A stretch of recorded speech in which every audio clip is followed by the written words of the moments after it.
Dear colleagues, dear friends, impunity is what enables or allows a man with power and influence to impose violence on a woman of less power, or a girl, or a child.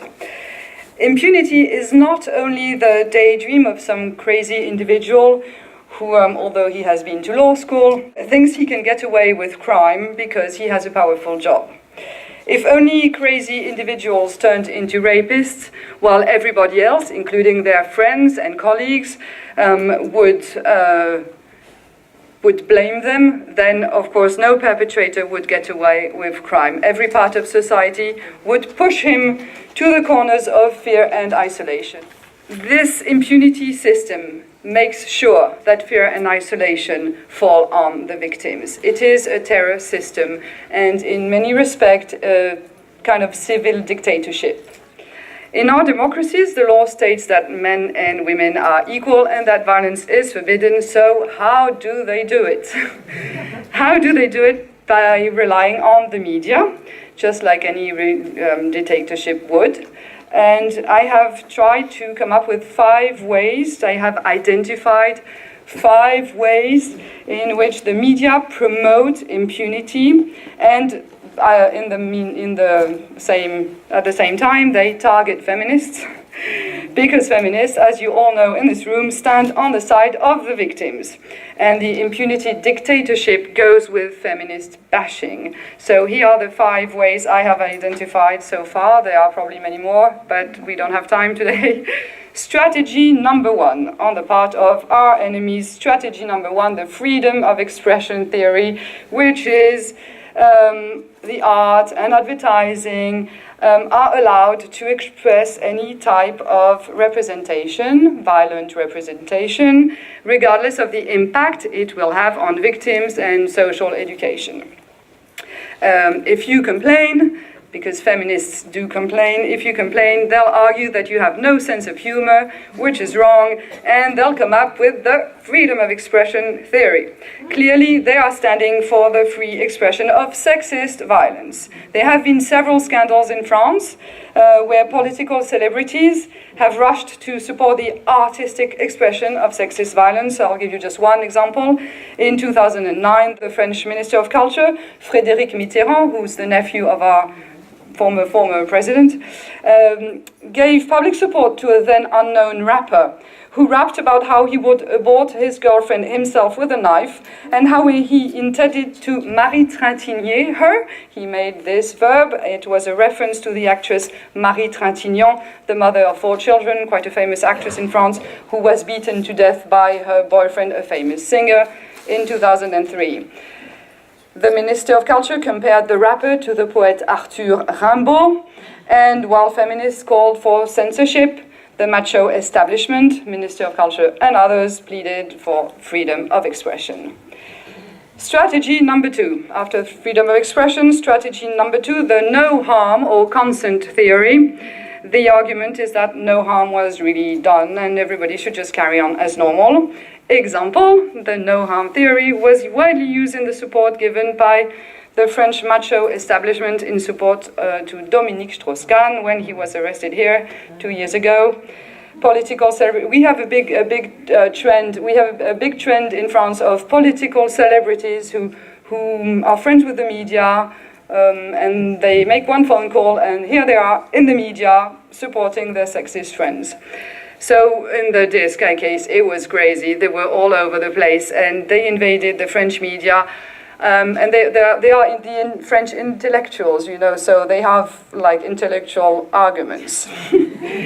So political celebrities invaded the French media, arguing that Dominique Strauss-Kahn was a ladies' man, which in France is a compliment, that the USA had never understood anything about sex anyway, unlike the French, and that chasing chambermaids was part of our cultural heritage, and that nobody had ever died after performing oral sex in a hotel room. Another example was in September 2009, the French Minister of Culture, the same one, and the macho establishment supported film director Roman Polanski when he was arrested in Switzerland following the American request for extradition for allegedly raping a 13-year-old girl in 1976. Our Minister of Culture told the press, quote, "Polonsky's arrest is absolutely dreadful," and he declared that it was an old story that really doesn't make any sense. His attitude was not surprising. He had published a book in which he described buying access to the bodies of young boys in Thailand. Despite all this, he remained the Minister of Culture because in France, this has never led anyone to resignation. Strategy number 3, he is only human theory. He is only human. The accused is presented as a normal human being, as Isore rightly described, with his understandable and forgivable weaknesses. It's very widely used when a man kills his wife or former partner.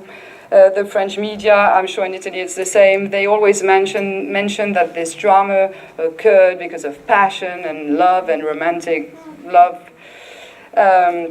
The man's needs and impulses are evoked also in prostitution scandals, and the media are very strong advocates of this only human theory.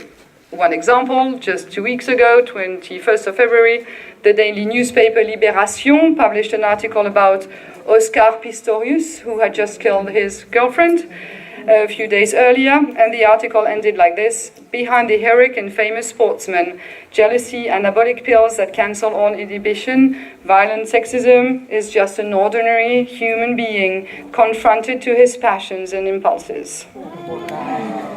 Strategy number 4, the conspiracy theory. They have to convince us that someone has an interest in making accusations of sexual violence in order to ruin someone else's reputation. It was widely used in the case of Dominique Strauss-Kahn because his arrest was taking place just before the presidential elections, and he was said to stand a good chance in front of Nicolas Sarkozy.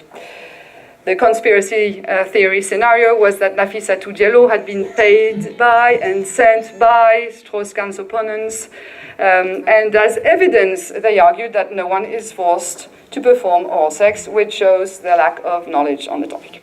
Another ongoing case, which I find very interesting, is that of Julian Assange, the WikiLeaks activist, who faces 2 sexual assault allegations in Sweden, where 2 women claimed that he had forced unprotected sex against their will in August 2010. The Stockholm Criminal Court took this seriously enough to issue an international arrest warrant.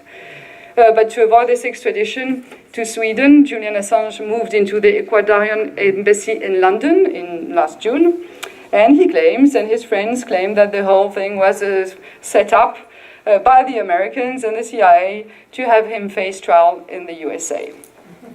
He has received the support of many stars, and in February he was awarded the Yoko Ono Lennon Courage Award for the Arts. Okay, but I believe impunity also lies in the imposition of unprotected sex, so we have to follow this case very closely. The last strategy they use is the no scandal option. People know that things are going wrong, but they're not saying anything, they're covering the facts. Remaining silence. Is someone an accomplice if they know but don't speak out? Are they also the victims of the impunity dictators who bring fear and isolation upon them too? Are they afraid of losing their jobs? It's a very difficult question. We are looking at a case in the UK right now. Jimmy Savile, very famous BBC presenter who died last year. Dozens of people are now speaking about his sexual assaults. And nobody ever spoke about this before, although his assistants, people in the BBC, producers, everybody knew something and nobody said anything. So one of the solutions, I just want to finish with one of the main solutions, would be to get to the general public and tell them that it's okay to stand up and say no.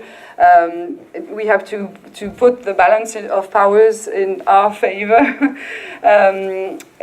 By doing that, we will change things, and we need, in that respect, to train the media, train police forces, and get to the general public, because I know they are on this side, but they just need to feel free to do it. Thank you.